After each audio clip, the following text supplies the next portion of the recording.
Hello students, आज मैं आपको क्लास 7th SST में ज्योग्राफी लेसन 1 इन्वायरमेंट पढ़ा रही हूँ। तो सबसे पहले इसमें हम इन्वायरमेंट के बारे में जानेंगे कि इन्वायरमेंट क्या है। Anything that surround any living organism is called environment. Means वो सब कुछ, वो सभी चीज़ें जो लिविंग ऑर्गेनिज्म के सराउंडिंग्स होती हैं।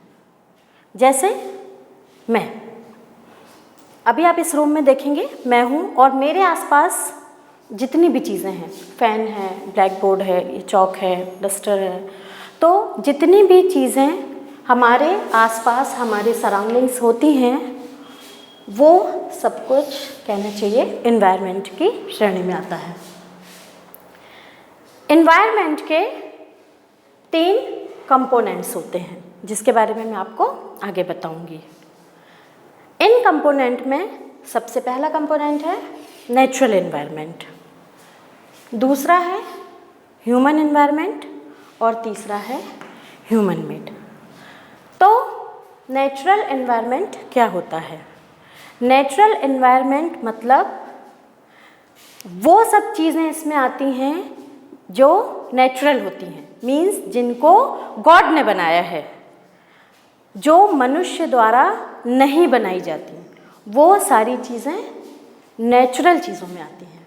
तो नेचुरल इन्वायरमेंट वो इन्वायरमेंट होता है जो गॉड के द्वारा क्रिएट होता है और मनुष्यों के द्वारा नहीं। इसमें air, water, land, living things ये सभी आती हैं।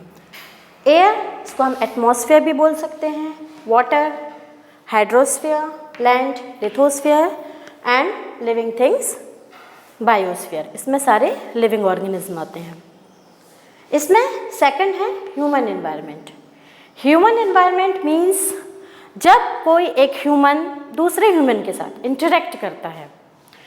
आप देखेंगे हम एक दूसरे के साथ इंटरेक्ट करते हैं, फैमिली में एक दूसरे के साथ इंटरेक्ट करते हैं, हमारी सोसाइटी में, प्लस बहुत सारी हम धार्मिक मान्यताओं को मानते हैं, हमारा जो एजुकेशन है, तो ये जितने भी टर्म्स हम हमारे परिवार में, हमारी सोसाइटी में करते हैं, तो ये सारा जो है इंटरेक्शन वो ह्यूमन एनवायरनमेंट के अंतर्गत आता है।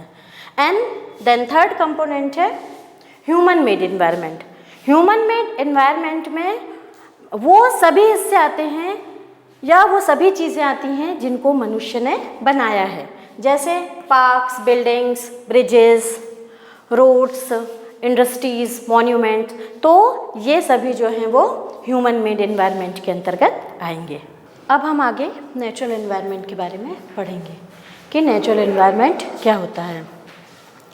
Anything surrounds living organism which was not made by humans। means वो सब कुछ जो लिविंग ऑर्गेनिज्म के सराउंड होता है लेकिन वो ह्यूमन मेड ना हो, तब वो नेचुरल एनवायरनमेंट कहलाता है। इसके एग्जाम्पल हैं जैसे water, air, tree etcetera. Natural environment को 2 भागों में बांटा गया है, बायोटिक एनवायरनमेंट और अबायोटिक एनवायरनमेंट। बायोटिक एनवायरनमेंट में सारे लिविंग ऑर्गेनिज्म आते हैं, जबकि एबायोटिक एनवायरनमेंट में नॉन लिविंग थिंग्स आते हैं।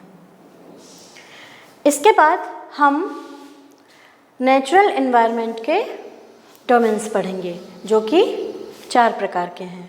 लिथोस्फीयर यानी लैंड, हाइड्रोस्फीयर यानी वाटर, एटमॉस्फेयर यानी air and biosphere means all living things.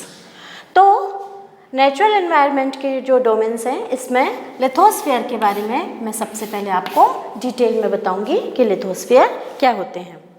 Lithosphere means it is the solid crust और the hard top layer of the earth. मतलब हमारी जो पृथ्वी है उसकी जो सबसे हार्ड टॉप लेयर होती है, जो ऊपरी सतह होती है, वो लिथोस्फीयर के अंतर्गत आती है, जिसमें कहना चाहिए सारे रॉक्स होते हैं, मिनरल्स होते हैं, जिसमें कहना चाहिए सॉइल भी होती हैं।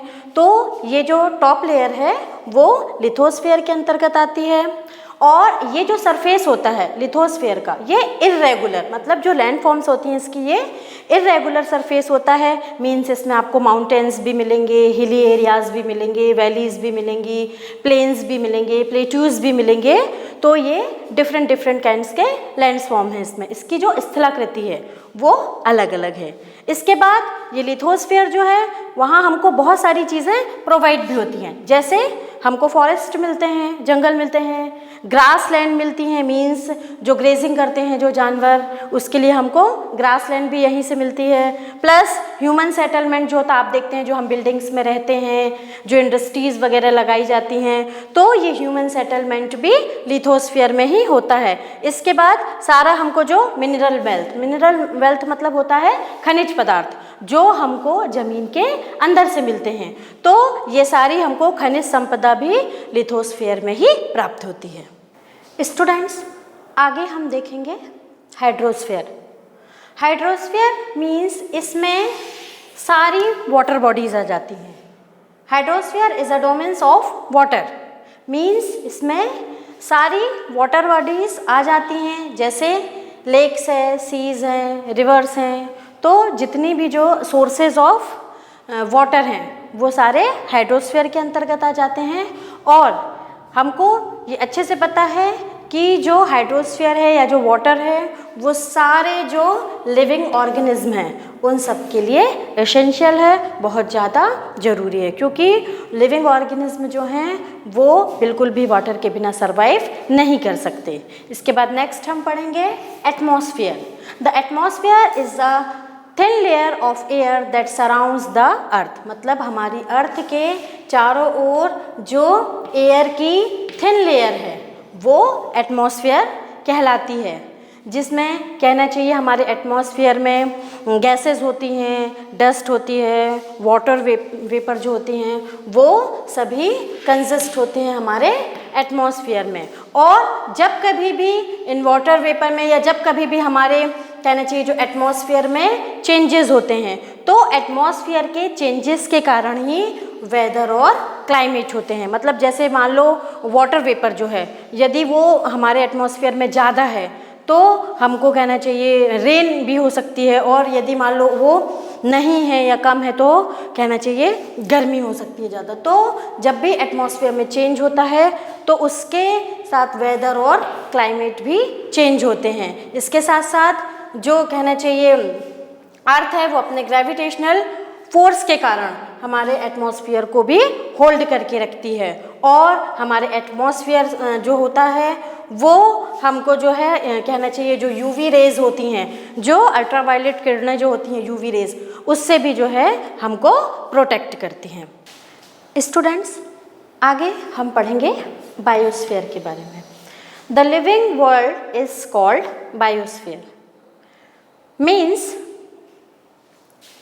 अर्थ का वो जोन जहाँ पर लैंड, वाटर और एयर तीनों एक दूसरे को इंटरेक्ट करते हैं और ऐसी परिस्थितियाँ उत्पन्न करते हैं कि जिसमें लाइफ को सपोर्ट मिले, तो वो जोन जो है बायोस्फीयर कहलाता है। The plant and animal kingdom together make biosphere, मतलब हमारी पृथ्वी का वो जोन जहाँ पर लैंड, वाटर और एयर ये एक दूसरे के साथ इंटरेक्ट करते हैं और लाइफ को सपोर्ट करते हैं, तो ये सारा कहना चाहिए बायोस्फीयर कहलाता है। सारा लिविंग वर्ल्ड जो है वो बायोस्फीयर में आता है। इसके बाद मैं आपको पढ़ाऊँगी इकोसिस्टम के बारे में कि ये क्या है। It is a system formed by the interaction of all living organisms with each other and with the physical and the chemical factors. Means सारे जितने भी कहना चाहिए जो लिविंग ऑर्गेनिज्म हैं, आपने देखा होगा सारे लिविंग ऑर्गेनिज्म एक दूसरे को इंटरेक्ट करते हैं, और सारे लिविंग ऑर्गेनिज्म हम ह्यूमंस भी हम डिपेंडेंट नहीं हैं, मीन्स हम इंटरडिपेंडेंट हैं, मीन्स हम एक दूसरे के ऊपर निर्भर हैं। जैसे कि मैं अपना उदाहरण लेती हूँ कि मैं जो है कपड़े के लिए मतलब यदि मेरे को क्लॉथ चाहिए तो मेरे को किसी और के ऊपर डिपेंड होना पड़ेगा, यदि मेरे को खाने की चीज़ें चाहिए तो मेरे को फार्मर्स के ऊपर डिपेंड होना पड़ता है। तो हम सभी ऑल जितने भी लिविंग बीइंग्स हैं, मैं अपनी अकेली बात नहीं करी, सभी लोग, तो जितने भी लोग हम हैं वो हम सब किसी न किसी चीज़ के लिए किसी दूसरे व्यक्ति के ऊपर डिपेंड होते हैं। इसी प्रकार यदि हम फॉरेस्ट में भी देखें, मतलब हर जगह हम देख सकते हैं, तो फॉरेस्ट में भी देखें जैसे शेर है, तो शेर कहना चाहिए नेचुरल एनवायरनमेंट के ऊपर भी डिपेंडेंट है, क्योंकि वो एयर लेता है, पेड़ की छांव में सो भी लेता है, प्लस दूसरे जानवरों को वो मार के खाता है तो अपना पेट भरता है। यदि हम मछलियों को देखें तो समुद्र में मछलियाँ भी बड़ी मछली छोटी मछली को या और भी जीव जंतुओं को वो खाती हैं, तो मतलब इस तरीके से वो अपना पेट भरती हैं। तो हम सभी जितने भी ऑर्गेनिज्म हैं, जितने भी हम लिविंग थिंग्स जो हैं, वो हम सभी लोग एक दूसरे के ऊपर डिपेंडेंट हैं, और इसी को हम क्या कहते हैं, इकोसिस्टम। जो ये सिस्टम है ये इकोसिस्टम कहलाता है। All plants, animals and human beings depend on each other. हम सब एक दूसरे के ऊपर डिपेंडेंट हैं एंड देयर इमीडिएट सराउंडिंग्स, और हम अपने सराउंडिंग्स में, मतलब इकोसिस्टम में ये कि जैसे हम यहाँ का ही इकोसिस्टम अलग है और हम आगे देखें दूसरी जगह का, जैसे बहुत सारे हो सकते हैं इसमें, जैसे रेन फॉरेस्ट तो वहाँ का इकोसिस्टम अलग होगा, ग्रासलैंड का इकोसिस्टम अलग होगा, डेजर्ट का, माउंटेन का। तो मतलब हर एक व्यक्ति, हर एक लिविंग ऑर्गेनिज्म जो है वो अपनी ज़रूरतों के लिए दूसरों के ऊपर डिपेंडेंट है, तो ये कहलाता है इकोसिस्टम। स्टूडेंट्स, आगे हम पढ़ेंगे ह्यूमन एनवायरनमेंट के बारे में।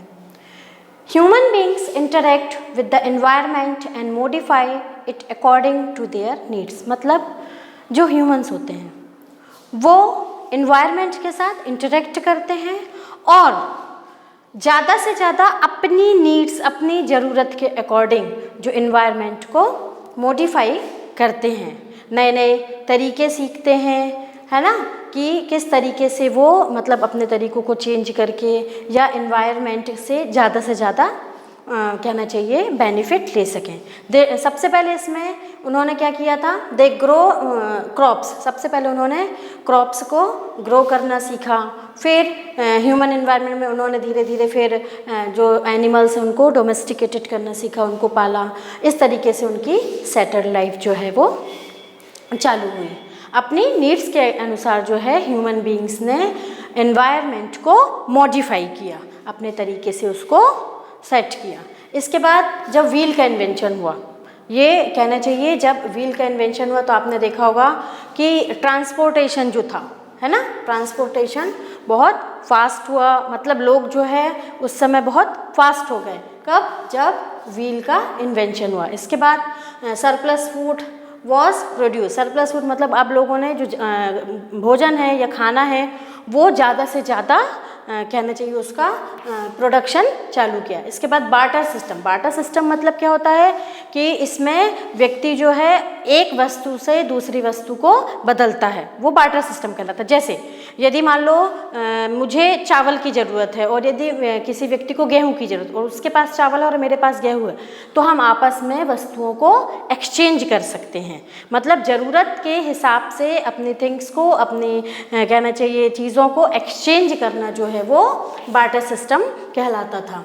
और इसके कहना चाहिए इस तरीके से जो है ट्रेड, व्यापार स्टार्ट हुआ और कॉमर्स जो है वो डेवलप हुआ, मतलब इसका विकास ज़्यादा हुआ। इंडस्ट्रियल रिवॉल्यूशन के बाद जो है कहना चाहिए प्रोडक्शन जो है वो बहुत लार्ज स्केल पे, बहुत अधिक मात्रा में होने लगा। ट्रांसपोर्टेशन फास्ट हो गया, और जब इंफॉर्मेशन रिवॉल्यूशन हुआ उसके बाद तो कहना चाहिए कम्युनिकेशन बहुत ईजी हो गया और वर्ल्ड जो है, सारी दुनिया जो है वो बिल्कुल करीब हो गई।